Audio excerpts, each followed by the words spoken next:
from agriculture.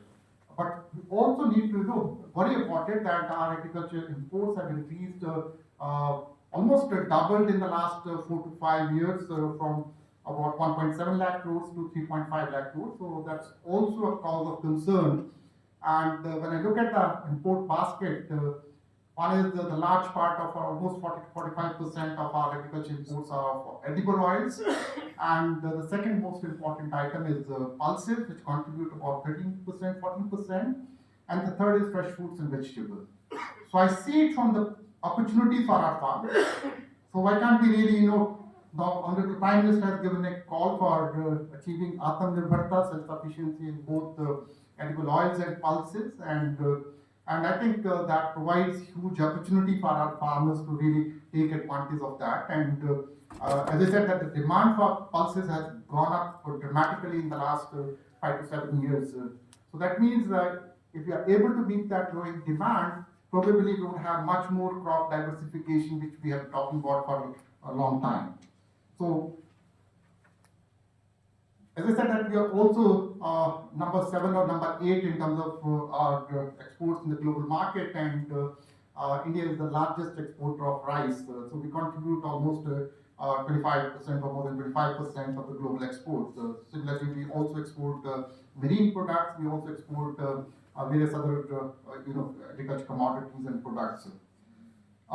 But as I said, that we need to look at why our dependence on imports is neither desirable nor feasible in the context that the global agriculture markets are much more volatile. They are much more thin markets. So we can't depend on imports. And I'll give you a simple example of our edible oil imports. So our edible oil imports between 2019-20 and 22-23, that's a period of 4 years. In terms of quantity, in terms of volume, our imports increased from 14.6 million tons to 15.8 million tons, very marginal increase. That's about 1 million ton increase in our volume of imports. But if I look at the value, our value increased from about 68,000 crores to about 1.67 lakh crores. So you can see that the variability in the prices, the variation in the prices, the price of crude palm oil could be about $400 US. It can go up to about $1,500 per metric ton. So when the price is more than $1,000 per metric ton, it makes us difficult to really depend on imports. So this I'm not talking about 100% self-sufficiency, but there has to be a blend of imports and self-sufficiency to really move towards achieving self-sufficiency in edible oils. Second is, I was talking about transformation, and when I look at the rural economy, transformation is happening at 3 levels. One is, we are talking about the transformation at the economy level, and which is visible from, it's a part of the development process. As the economies grow, the share of the primary sector, primarily agriculture, goes down, and the secondary industry goes up, and that has happened in case of India also. So our share of agriculture used to be about 50%, and today we are talking about 16 to 17%.